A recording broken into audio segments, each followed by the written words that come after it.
जय हिंद दोस्तों, मैं विकास कुमार आप सभी का ब्रिलियंट मैथ पर स्वागत करता हूं। दोस्तों, आज हम लोग पढ़ने वाले हैं क्लास 10th का हिंदी। और हिंदी में गोधुली के गद्य खंड पढ़ने वाले हैं। गद्य खंड में चैप्टर फर्स्ट, जिसका नाम है श्रम विभाजन और जाति प्रथा। इससे पहले श्रम विभाजन और जाति प्रथा के लेखक भीमराव अंबेडकर जो है, इनके बारे में अर्थात इनके जीवनी के बारे में पूरा डिटेल से समझा दिए हैं। यदि उस वीडियो को आप लोग नहीं देखे हैं तो जरूर जाकर देखिएगा। इस वीडियो में सिर्फ और सिर्फ हम लोग चैप्टर को समझेंगे, अर्थात भीमराव अंबेडकर श्रम विभाजन और जाति प्रथा को किस नज़र से देखते हैं और इसके बारे में क्या कहते हैं, और आज के जो आधुनिक समाज हैं ये इस चैप्टर को इस चैप्टर को किस नज़रिया से देखता है। तो चलिए ध्यान दीजिए। देखिए, हम लोग इस चैप्टर को पूरा डिटेल में पढ़ रहे हैं। मेन जो पॉइंट है यहाँ पर हम बोर्ड पर लिख दिए हैं। देखिए, सबसे पहले लिखे हैं श्रम विभाजन और जाति प्रथा। पहला पाठ का नाम क्या है? श्रम विभाजन और जाति प्रथा। देखिए, श्रम मतलब होता है मेहनत, मजदूरी होता है। विभाजन मतलब होता है बांटना, और जाति प्रथा मतलब होता है जाति के आधार पर। इस चैप्टर का पूरा नाम हुआ जाति के आधार पर कामों को अर्थात श्रम का विभाजन कर देना ही क्या कहलाता है? श्रम विभाजन और जाति प्रथा कहलाता है। आप लोग से एक प्रश्न हम पूछ रहे हैं, आप लोग जरूर बताइएगा कमेंट में। आप ही लोग बताइए, जाति के आधार पर किसी भी व्यक्ति का कार्य निर्धारण कर देना, फिर बोल रहे हैं, जाति के आधार पर किसी भी व्यक्ति का कार्य निर्धारण कर देना सही है या गलत है? कमेंट में जरूर बताइएगा। हम तो पूरा डिटेल में अभी यहाँ पर समझाएंगे। देखिए, लेखक जो भीमराव अंबेडकर है ना, इनके बारे में थोड़ा बता दे रहे हैं। देखिए, इस चैप्टर का लेखक भीमराव अंबेडकर जी हैं। इनका जन्म 14 अप्रैल 1891 ईस्वी में महू मध्य प्रदेश में हुआ है, और इनकी मृत्यु जो हुई है 1956 में दिल्ली में हो गई है। इस बात को याद रखिएगा। इनके माता के नाम था भीमाबाई और पिता के नाम था रामजी सकपाल। और जो भीमराव अंबेडकर हैं, इनको संविधान निर्माता के नाम से भी जानते हैं। तो भीमराव अंबेडकर जी इस चैप्टर के बारे में क्या कहते हैं? देखिए, पहला लाइन लिखते हैं कि यह विडंबना की बात है। कैसी बात है? यह विडंबना की बात है। विडंबना मतलब होता है उपहास। विडंबना मतलब क्या होता है? उपहास। कहते हैं कि यह विडंबना की बात है कि इस युग में भी, किस युग में? जो आधुनिक युग चल रहा है इसके बारे में बात कर रहे हैं कि इस युग में भी जातिवाद के पोषकों की कमी नहीं है। जातिवाद के पोषकों की कमी नहीं, अर्थात हम लोग का जो समाज है आज भी जाति के आधार पर भेदभाव करता है। यही भीमराव अंबेडकर कहते हैं। पहला प्रश्न यही पूछता है कि आधुनिक युग में भी किसकी कमी नहीं है? आंसर भरिएगा, जातिवाद के पोषकों की कमी नहीं है। और प्रश्न पूछता है कि लेखक के अनुसार इस युग में विडंबना क्या है? लेखक के अनुसार इस युग में विडंबना क्या है? तो आप लोग लिखिएगा, इस युग में लेखक के अनुसार विडंबना की बात यह है कि जातिवाद के पोषकों की कमी नहीं है, अर्थात जाति के आधार पर भेदभाव करने वाले लोगों की कमी नहीं है। इस बात को याद रखिएगा। फिर पूछ रहे हैं, आप लोग जरूर बताइएगा, जाति के आधार पर किसी भी व्यक्ति का कार्य निर्धारण कर देना सही है या गलत है? अब दूसरा हम पॉइंट लिखे हैं, आधुनिक सभ्य समाज में, आधुनिक सभ्य समाज जो हम लोग का ये आधुनिक जो सभ्य समाज चल रहा है, आधुनिक सभ्य समाज में कार्य कुशलता के लिए श्रम विभाजन आवश्यक माना जाता है। ये भी पॉइंट याद रखिएगा। जो आधुनिक सभ्य समाज है ना, कार्य कुशल से हो, कार्य क्या हो? कुशल से हो। कार्य कुशल से होने के लिए श्रम विभाजन को आवश्यक मानता है। अब बात सही है, श्रम विभाजन अर्थात कार्य को बांटना भी जरूरी है, लेकिन एक बात याद रखिएगा हमेशा, जाति के आधार पर किसी भी व्यक्ति का कार्य निर्धारण कर देना बहुत गलत बात है। बहुत क्या है? गलत बात है।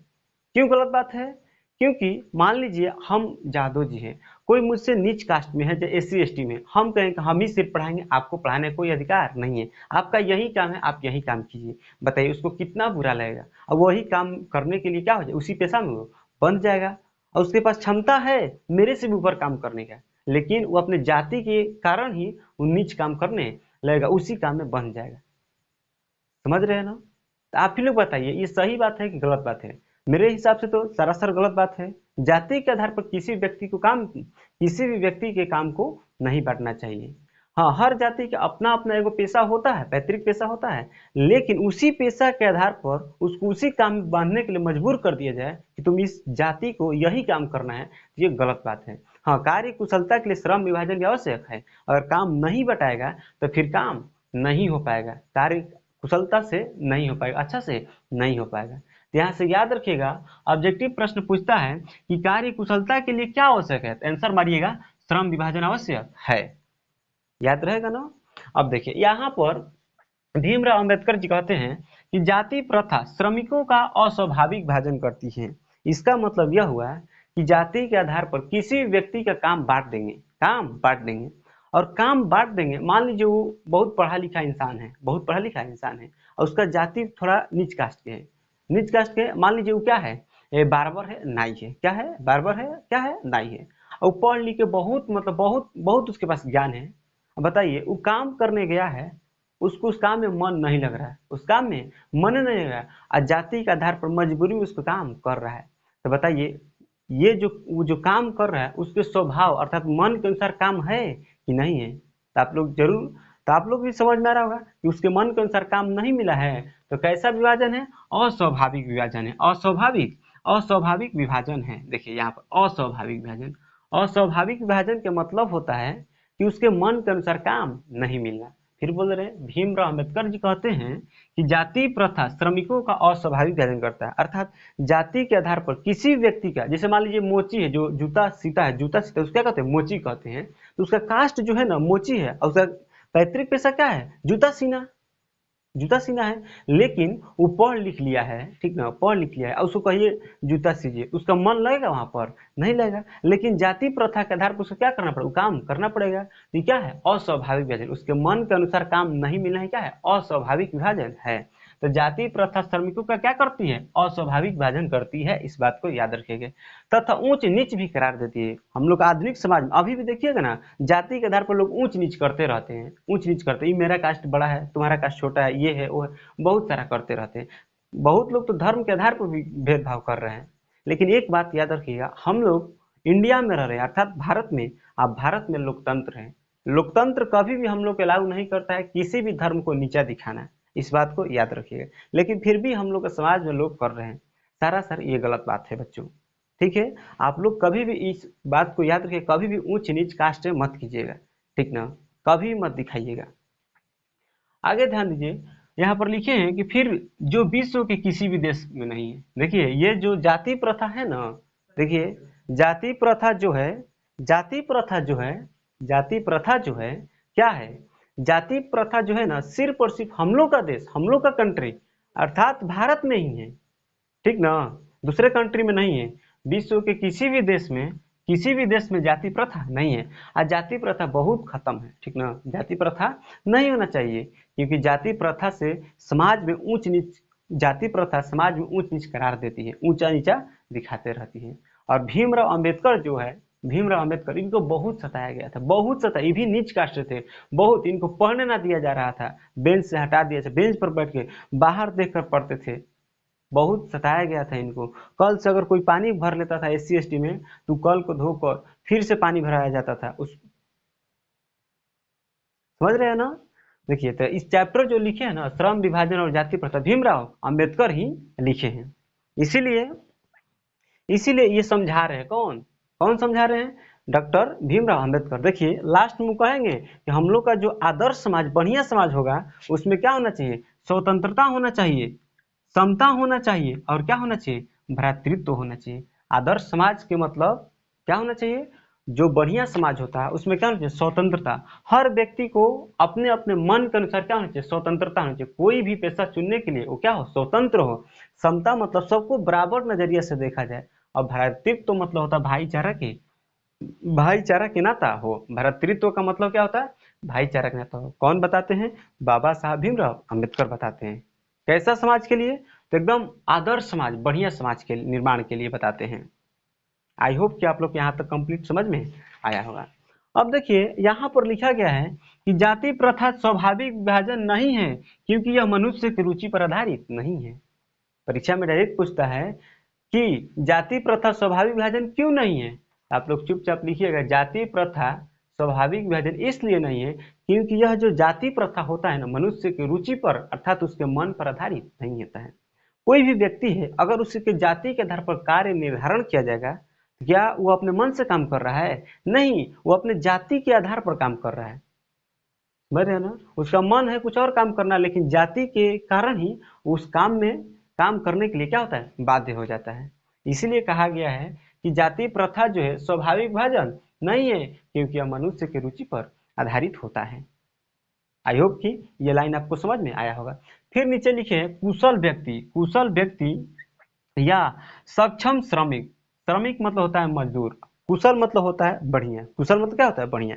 जैसे मान लीजिए हम यहाँ आप लोग अभी पढ़ा रहे हैं, यदि पढ़ाने में सक्षम ना रहते हैं तो आप लोग सामने हम बोल भी ना पाते, इतना पूरा लेक्चर ना दे पाते। हम पढ़ाने में सक्षम है इसलिए आप लोग सामने क्या कर रहे हैं, बोल रहे हैं, ठीक ना। तो इसमें भीमराव अंबेडकर जी बताए हैं कि एक बढ़िया मजदूर अर्थात कुशल सक्षम श्रमिक निर्माण के लिए क्या करना चाहिए। तो किसी भी व्यक्ति को उस सीमा तक उसका दिमाग को विकसित कर दीजिए ना कि वह अपना पेशा स्वयं चुनने के लिए क्या हो, स्वतंत्र हो। कोई भी पेशा वो क्या कर सके, चुन सके। ये बात याद रखिएगा प्यारे बच्चों। कभी भी किसी भी व्यक्ति को कुशल बनाना है, सक्षम श्रमिक बनाना है, तो उसको क्या करना पड़ेगा, तो उसको मस्तिष्क को, उसको दिमाग को इतना डेवलप कर देना है कि वह अपना पेशा चुनने के लिए खुद क्या हो, स्वतंत्र हो। आई होप कि ये लाइन भी आप लोग क्या होगा, समझ में आया होगा। अब देखिए नीचे लिखा गया है कि गर्भधारण के समय ही निर्धारण हो जाता है। इसका मतलब, इससे क्या समझाना चाह रहे हैं कि कोई भी व्यक्ति है यदि उसके जाति के आधार पर काम बांटा जाएगा, जाति के आधार पर काम बांटा जाएगा। मान लीजिए वो क्या हो गया, दर्जी हो गया, क्या होगा, दर्जी की यहाँ मतलब जन्म लेगा, जो सिलाई उलाई करता है। तो मान लीजिए उसके यहाँ अगर कोई बच्चा जन्म लेने वाला है, उसके माँ के गर्भ में है, तो उसके यहाँ दर्जी क्या है, तो उसका काम पहले से क्या हो जाएगा, निर्धारण हो जाएगा। क्योंकि ये दर्जी का बच्चा है, जन्म लेगा तो क्या होगा, सिलाई ही करेगा। मान लीजिए मोची है तो उसका गर्भ में ही निर्धारण हो जाएगा उसका काम कि मोची के जन्म ले रहा है, जूता ही सिएगा। तो आप ही लोग बताइए क्या ये सही है, नहीं चाहिए। जाति के आधार पर किसी को काम बांट देना सही है, एकदम बिल्कुल सही नहीं है। ये बात याद रखिएगा। तो वही लिखे हैं कि गर्भधारण के समय ही व्यक्ति का अर्थात जो व्यक्ति है, जो बच्चा जन्म लेगा, उसका कार्य क्या होता है, निर्धारण होता है। बताइए वो बच्चा के क्या दोष है, लेकिन उसके काम को अभी से ही बांट दिया गया। अभी माँ के गर्भ में तभी उसका काम बटाया गया कि जन्म लेगा तो यही काम करना है। लेकिन इस बात को याद रखिएगा, किसी भी व्यक्ति को कुशल बनाना है, बढ़िया बनाना है, बढ़िया मजदूर बनाना है, कोई भी फील्ड में काम करने के लिए, तो उसके मस्तिष्क को, माइंड को डेवलप करना पड़ेगा। इतना तक डेवलप कर दीजिए कि वो अपना पेशा स्वयं चुनने के लिए क्या हो, स्वतंत्र हो, आजाद हो। ठीक है, आगे लिखे हैं फिर बेरोजगारी का एक प्रमुख और प्रत्यक्ष कारण कौन है, तो जाति प्रथा है। ये भी प्रश्न पूछा है कि बेरोजगारी के कहाँ, भारत में, सिर्फ और सिर्फ भारत में। ये बात याद रखिएगा, भारत ही एकमात्र देश है जहां पर जाति प्रथा है, जाति के आधार पर ऊंच नीच भेदभाव किया जाता है। विश्व में किसी भी देश में नहीं किया जाता है, सिर्फ और सिर्फ भारत में किया है। तो वही कहा गया है कि बेरोजगारी का एक प्रमुख और प्रत्यक्ष कारण क्या है, जाति प्रथा है। देखिए कैसे है, तो प्रश्न यहाँ से पूछता है कि बेरोजगारी का एक प्रमुख और प्रत्यक्ष कारण क्या है, तो आंसर मार दीजिएगा, जाति प्रथा। और कैसे है तो अभी समझा रहे हैं। मान लीजिए कोई व्यक्ति है, कोई ठाकुर है, नाई है, वो बाल काट रहा है, क्या कर रहा है, बाल काट रहा है, ठीक ना। और उसका उसमें मन ना लग रहा है काम करने में, जाति के आधार पर, ठीक ना, काम कर रहा है जबरदस्ती, जाति के आधार पर उसका काम बटा गया है कि यही काम करना है, और उस काम में उसका मन ना लग रहा है। बताइए तू काम कर पाएगा, अच्छा से काम नहीं करेगा तो टालू भाव से काम करेगा, धीरे धीरे करेगा। तो धीरे धीरे करेगा तो उसका काम धंधा चलेगा नहीं, बेरोजगार हो जाएगा बेचारा, इनकम भी नहीं होगा, भूखे मरना भी पड़ेगा। समझ रहे हैं ना। इसीलिए यहाँ पर कहा गया है कि बेरोजगार हो जाएगा वो बेचारा, क्या हो जाएगा, बेरोजगार हो जाएगा, क्योंकि जाति के आधार पर उसका काम निर्धारण हो गया है और वो काम करने में उसको मन लग ही ना रहा है। तो काम लास्ट में क्या करना पड़ेगा, उसको छोड़ना पड़ेगा, बेरोजगार हो जाएगा। अब बेरोजगार हो जाएगा, इनकम नहीं होगा तो भूखे भी मरना पड़ेगा। इसीलिए कहा गया है। तो सबसे सबसे बेरोजगारी का एक प्रमुख कारण है भारत में ना दोस्तों, भारत में तो जाति प्रथा है, जाति प्रथा है। इस बात को भी आप लोग याद रखिएगा। ये वाला लाइन तो हम समझा दिए हैं कि आदर्श समाज के निर्माण के लिए क्या जरूरी है। तो भीमराव अम्बेडकर जी कहते हैं कि आदर्श समाज के निर्माण के लिए स्वतंत्रता होना चाहिए, समता होना चाहिए और भ्रातृत्व होना चाहिए। स्वतंत्रता मतलब होता है हर व्यक्ति में हर व्यक्ति को आज़ाद रखना चाहिए कि जो उसका काम करने का मन काम कर सके। समता, सबको एक नज़रिया से देखा जाए, और भ्रातृत्व मतलब भाईचारा होता है, भाईचारा के रूप में सब कोई मिलकर रहे।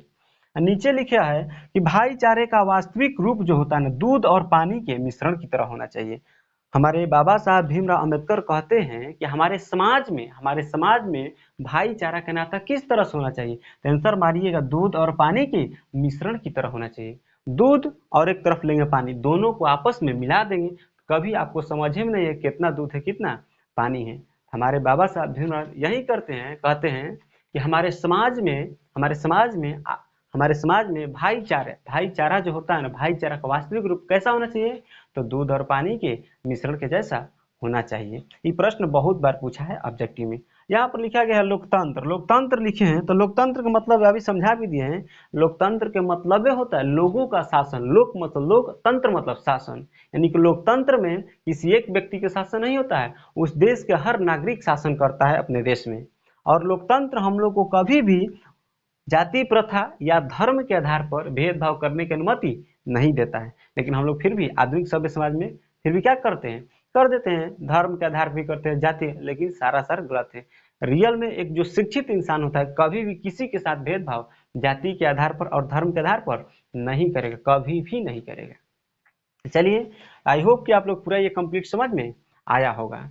जल्दी से इसका स्क्रीनशॉट ले लीजिए और कॉपी पे क्या कर लीजिएगा, नोट कर लीजिएगा, इसको पढ़ते रहिएगा, इससे बाहर भी प्रश्न नहीं आएगा। और घर पे आप लोग अपना बुक खोलकर ऑब्जेक्टिव जरूर बनाइएगा। हम ऑब्जेक्टिव इसका लेकर आएंगे, थोड़ा मुझे बहुत प्रॉब्लम है, ठीक ना, ऑब्जेक्टिव नहीं बना पा रहे हैं, लेकिन तुरंत हम ऑब्जेक्टिव भी बनाने वाले हैं।